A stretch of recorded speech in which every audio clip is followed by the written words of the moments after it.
तेजस्वी यादव को झुंझुना थमा दिया गया, उनको वित्त मंत्री बनाया जाना चाहिए था। तो नीतीश जी ने बड़े बुद्धिमानी से होम डिपार्टमेंट और वित्त विभाग दोनों जो अपने पास रख लिया।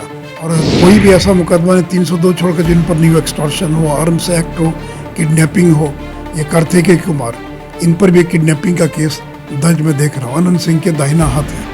तो ऐसे लोगों को नीतीश जी सरकार में लाकर अब क्या मैसेज देंगे? अब कैसे? मैं लालू जी को इसके लिए धन्यवाद दूंगा। पहले लालू जी बिहार की जनता का मनोरंजन करते थे, अब उनके बड़े सुपुत्र तेज प्रताप जो हैं वो बिहार और देश की जनता का मनोरंजन करेंगे, इसलिए उनका आना तो अच्छा हो गया। हम लोग को भी मजा आएगा, आपको भी मजा आएगा। नमस्कार, न्यूज़ फाउंडेशन देख रहे हैं आप, मैं हूं आपके साथ धीरज सिंह। बिहार में आज महागठबंधन सरकार का मंत्रिमंडल विस्तार हो गया। इसको लेकर बिहार के पूर्व उप मुख्यमंत्री और बीजेपी के वरिष्ठ नेता सुशील मोदी ने तंज कसा। उन्होंने साफ तौर पे कहा है कि जिस तरीके से आरजेडी को विभागों का अलॉटमेंट हुआ है, उसमें नीतीश कुमार ने बड़े ही चालाकी से उप मुख्यमंत्री तेजस्वी यादव को झुंझुना पकड़ा दिया है। साथ ही साथ उन्होंने उपेंद्र कुशवाहा पर भी तंज कसते हुए कहा था कि पहले लगा कि उपेंद्र कुशवाहा नीतीश कुमार के बाद जेडीयू के उत्तराधिकारी होंगे, लेकिन उसके ये तमाम कयासों पर भी विराम लग गया, उनको मंत्री नहीं बनाया गया। साथ ही साथ उन्होंने एक और बात को लेकर आरजेडी पर तंज कसा है कि आरजेडी में जितने भी मंत्री बने हैं वो खास जाति और खास समुदाय के लोगों को बनाया गया। साथ ही साथ कई ऐसे मंत्री हैं जिनकी छवि आपराधिक रही है। क्या कुछ कह रहे हैं सुशील मोदी? छोड़ जाते हैं आप उनके वीडियो के साथ। ये जो मंत्री परिषद का गठन हुआ है, एक तो आपराधिक चरित्र के लोगों की इसमें भरमार है, दूसरा कि सामाजिक संतुलन का ध्यान नहीं रखा गया है, और तीसरा ये है कि उपेंद्र कुशवाहा की जो कमी है वो दिखाई पड़ रही है। और तेजस्वी यादव को झुंझुना थमा दिया गया, उनको वित्त मंत्री बनाया जाना चाहिए था। तो नीतीश जी ने बड़े बुद्धिमानी से होम डिपार्टमेंट और वित्त विभाग दोनों जो अपने पास रख लिया। तो इसलिए जो पहला मैसेज होता है वो मैसेज जो है बहुत नेगेटिव गया, और पूरे देश के अंदर जो है इस नेगेटिव मैसेज का परिणाम ये होगा कि कोई इन्वेस्टमेंट, कोई उद्योग लगाना, कोई और इस प्रकार का जो चीज़ें हैं उसके ऊपर एक प्रश्नवाचक चिन्ह लग जाएगा। जी, लेकिन जिस तरीके से भाजपा के कोटे से जो पुराने लोग फिर से मंत्रिमंडल में शामिल हुए हैं, क्या वो बिहार को सेवा कर पाएंगे? नहीं, देखिए, एक तो जैसा मैं कह रहा था कि कुल जो 33 मंत्री बने हैं उसमें 13 मंत्री एक ही समीकरण के बन गए, यानी एक जाति के 8 मंत्री, एक के 5 मंत्री। तो 13 मंत्री आपने बना दिया एक ही समीकरण के, तो बिहार में क्या और वर्ग और जातियां नहीं हैं? तेली समाज का एक भी मंत्री नहीं बना। पिछले 15 साल से हम लोगों ने कैबिनेट मंत्री बना कर रखा था तेली समाज के लोगों को।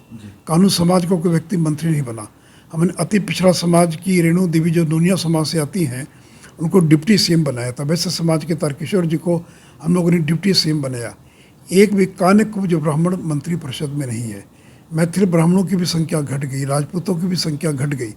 तो आप अगर एक ही वर्ग के लोगों को ज़्यादा अगर मंत्री बनाएंगे तो सही है कि दूसरे जाति के लोग उपेक्षित हो जाएंगे। तो एक तो इसलिए यह मैसेज, दूसरा कि इस मंत्री परिषद में 4 नाम कम से कम ऐसे नाम हैं, सुरेंद्र यादव, रामानंद यादव और ललित यादव। ये ललित यादव यही हैं जो दरभंगा से के ग्रामीण के विधायक हैं, और जो एक समय में एक ट्रक ड्राइवर दीनानाथ बैठक को किडनैपिंग करके महीने भर तक घर में रखा और बाद में उनका नाखून उखाड़ लिया गया, और विधानसभा में इतना हंगामा हुआ कि लालू जी को उनको मंत्री परिषद से बर्खास्त करना पड़ा था। रामानंद यादव, ये सुरेंद्र यादव, उन पर 9 मुकदमे दर्ज हैं। पॉस्को केस भी इनके ऊपर चल रहा है, और कोई भी ऐसा मुकदमा नहीं 302 छोड़कर जिन पर न्यू एक्सटॉर्शन हो, आर्म्स एक्ट हो, किडनैपिंग हो, ये कार्तिकेय कुमार, इन पर भी किडनैपिंग का केस दर्ज मैं देख रहा हूँ। अनंत सिंह के दाहिना हाथ हैं। तो ऐसे लोगों को नीतीश जी सरकार में लाकर अब क्या मैसेज देंगे? अब कैसे लॉ एंड ऑर्डर ठीक करेंगे? कैसे अपराध को नियंत्रित करेंगे? और इन चेहरों को मंत्री परिषद में देखकर न तो कोई पूंजी निवेश करने आएगा, न कोई उद्योग लगाने आएगा। इसलिए जो उम्मीद थी वो उम्मीद के अनुकूल नहीं बना है। उम्मीद थी कि उपेंद्र कुशवाहा जी को और डिप्टी सीएम बनाएंगे, उपेंद्र कुशवाहा जी को बहुत महत्वपूर्ण विभाग दिया जाएगा, लेकिन पता नहीं क्यों वो दिल्ली में है, वो सरकार में नहीं है। और तेजस्वी यादव को वित्त विभाग नहीं दिया गया, जबकि जो फाइनेंस डिपार्टमेंट होता है, जब होम अगर एक के पास है तो फाइनेंस होगा दूसरे के पास, तो वित्त विभाग दिया जाना चाहिए था, इतना महत्वपूर्ण विभाग था। और जब कोई व्यक्ति वित्त मंत्री बनता तभी वो सभी विभागों की समीक्षा कर सकता है। नहीं तो आप जिस विभाग के मंत्री हैं केवल उसी विभाग की समीक्षा कर सकते हैं, आप अन्य विभाग की समीक्षा नहीं कर सकते। तो इसलिए कुल मिलाकर इस मंत्रिपरिषद के गठन के बाद दोनों दलों में तनाव और बढ़ेगा।